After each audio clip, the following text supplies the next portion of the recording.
Bonjour et bienvenue sur mon jardin dans les Landes. Aujourd'hui nous allons voir comment semer des cornichons. Alors les cornichons, moi je les sème en godet comme ça.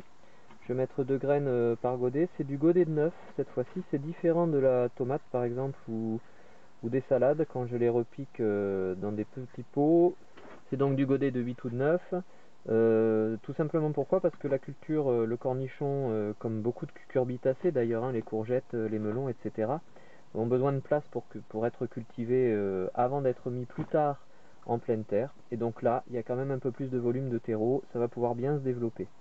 Alors là, je sème donc mi-avril pour pouvoir mettre en pleine terre à peu près à la mi-mai, sachant que je veux mettre en pleine terre une fois que les fans glaces sont passés. Autrement dit, les risques de gelée qui pourraient faire mourir mes jeunes plants. Ça va faire à peu près un mois de culture. Là, je sème. D'ici une quinzaine de jours, je verrai apparaître la première feuille. Et puis après, ce sera une culture assez courte finalement pour mettre en pleine terre après. Alors pour semer, bien sûr, il faut de la graine, il faut les contenants et le terreau. Terreau habituel, terreau potager toujours. Donc plus ou moins affiné et humide. Donc pour semer, je remplis toujours mes godets. Alors je ne vais pas en mettre partout. Je remplis mon godet. Je m'assure de bien tasser. Voilà.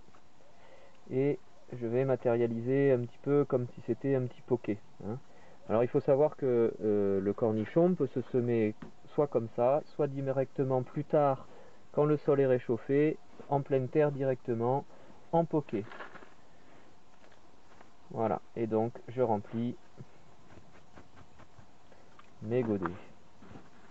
Voilà, donc mes godets sont remplis de terre. Je vais donc mettre maintenant 2 graines par godet.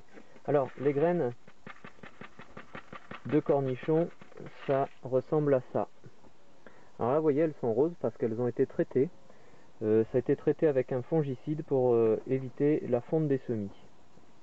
Voilà, et donc, alors bien entendu, c'est un fongicide chimique. Il faudra que je me lave les mains après. J'aurais même pu utiliser des gants pour éviter de m'intoxiquer. Maintenant, je vais semer 12 graines, donc je ne risque pas une grosse intoxication. Voilà, j'ai mis 2 graines, je peux même essayer, tiens, comme c'est de la vieille graine, d'en mettre 3 par godet, et de toute façon, après, comme ça va lever, si j'ai 100% de réussite, je sélectionnerai le meilleur plant, afin de le garder et de le cultiver.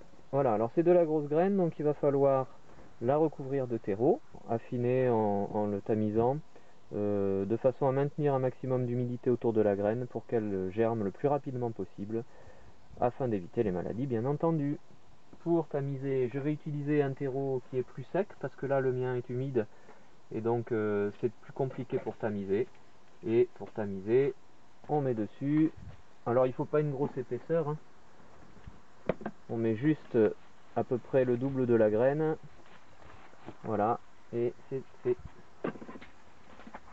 Et là, il suffit juste de tasser un petit peu, j'en élimine un petit peu, voilà, j'arrase. Là, on ne voit plus la graine, je tasse un petit peu comme ça, et de toute façon, après, je vais devoir arroser pour faire un petit tassement hydrique. Et je rends ça propre. Voilà, mon semis est terminé, il me reste juste à mettre une étiquette avec la date et la variété de la plante, enfin le nom de la plante. Alors la date simplement pour se rappeler, pour avoir une petite estimation de la vitesse de pousse et notamment de germination.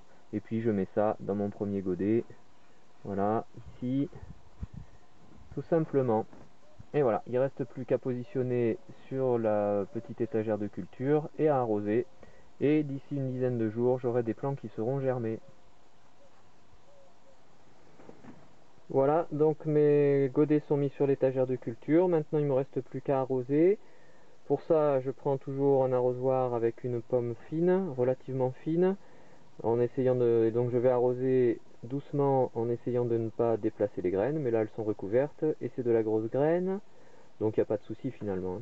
Et pour arroser, je commence mon arrosage donc avant mes godets, et je fais en long et en large, on va et vient comme ça.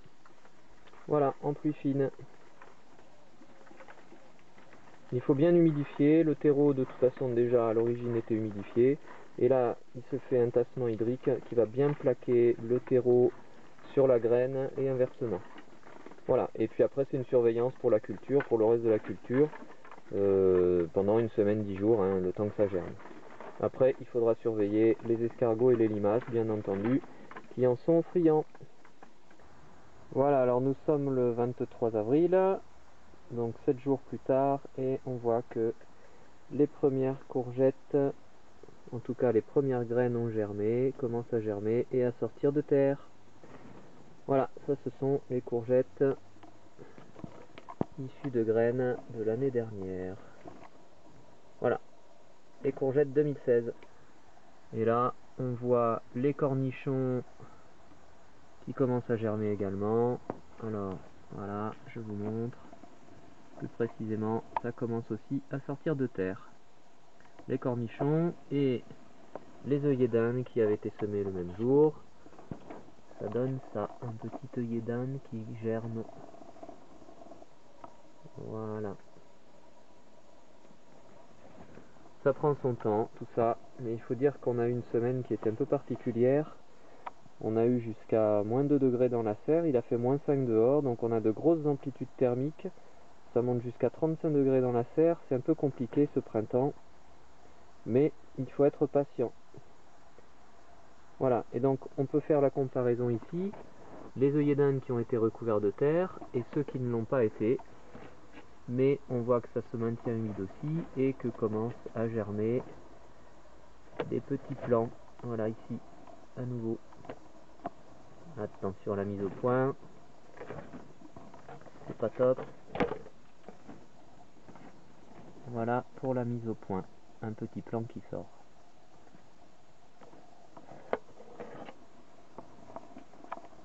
Voilà, et tout ça va continuer à pousser dans la semaine et à être prêt pour après le mois de mai à être planté en pleine terre. À peu près après le 15 mai en tout cas. Hein. Voilà, je vous remercie d'avoir écouté et regardé, et à bientôt sur monjardindansleslande.eclablog.com. Au revoir.